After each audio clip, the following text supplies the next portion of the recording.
the President of South Africa, who sought me out to speak with me on this matter because of their involvement in Eastern Congo. And he's also there pretending to be playing a peacemaker role. He has a force that has been fighting alongside FDLR. And how do we, leaders of our own countries, accept this to go on forever and just accept that we shall be manipulated by Tshisekedi or whoever is supporting him?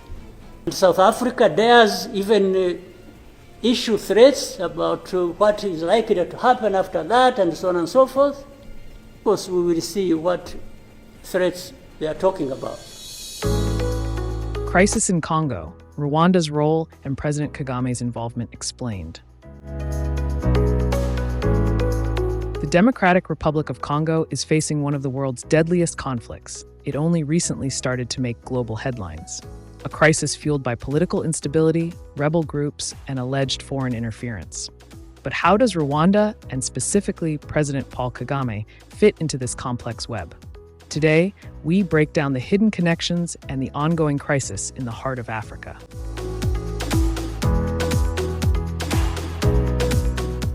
The DRC has been struggling with war and instability for decades.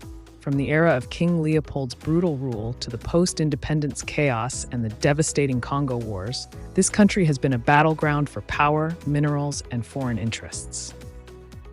The Democratic Republic of Congo, DRC, is currently experiencing a significant escalation in conflict, primarily due to the resurgence of the M23 rebel group. This situation has intensified regional tensions, particularly involving Rwanda and South Africa. Rwanda's involvement.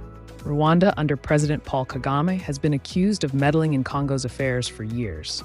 The M23 rebel group, active in eastern DRC, has been linked to Rwandan support.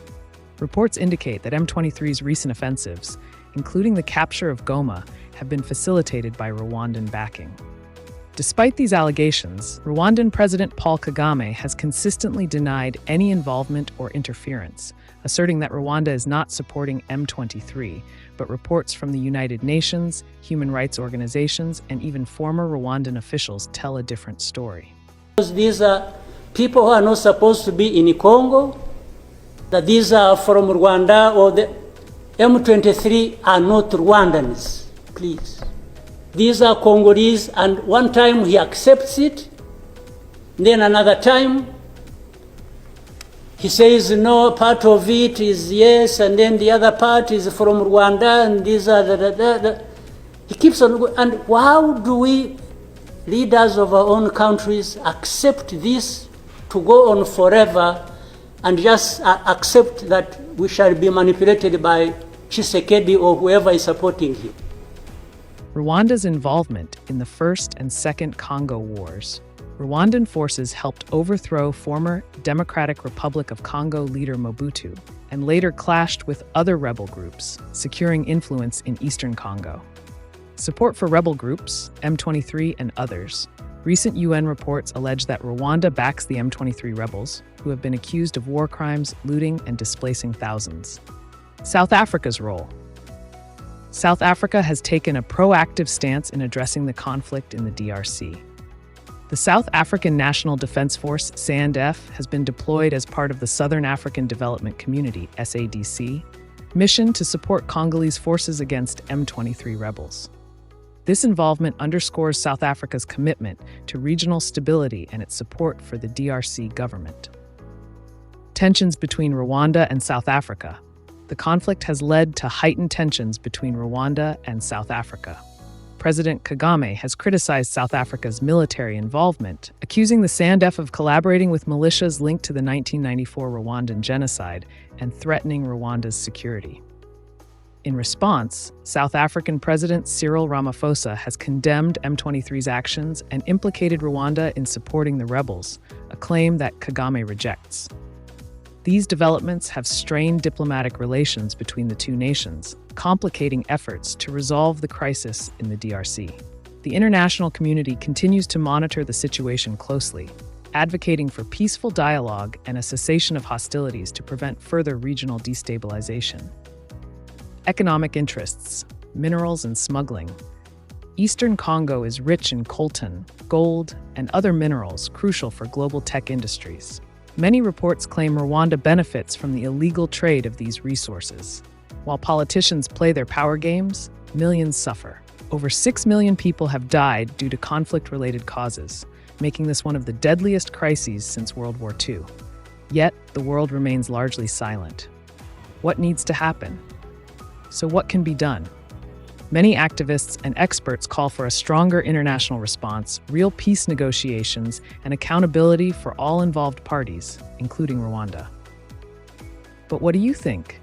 Should the world be doing more to stop the violence? Let us know in the comments below.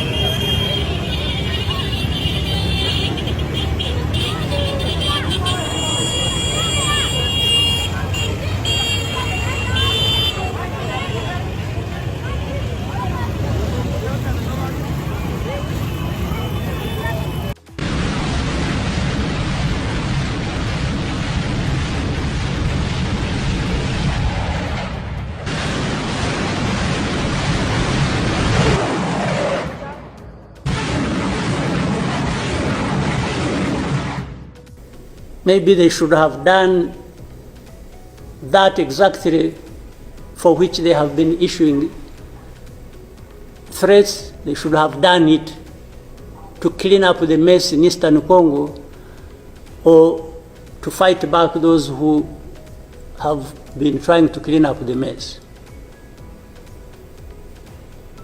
So then you have the whole international community just confused. They talked about Rwanda, they talked about the Nairobi process. Honestly, even here, maybe you will help me understand what all this means. The processes became an end in themselves. And the people leading these processes became more important than the results of the processes. The Nairobi process became a Uhuru process. Then the Rwanda process, it's like you can't say anything that will displease President Lorenzo. Definitely, this does not help deal with such a serious matters as we are faced with today. If you found this video informative, make sure to like, share, and subscribe for more deep dives into global conflicts the media ignores.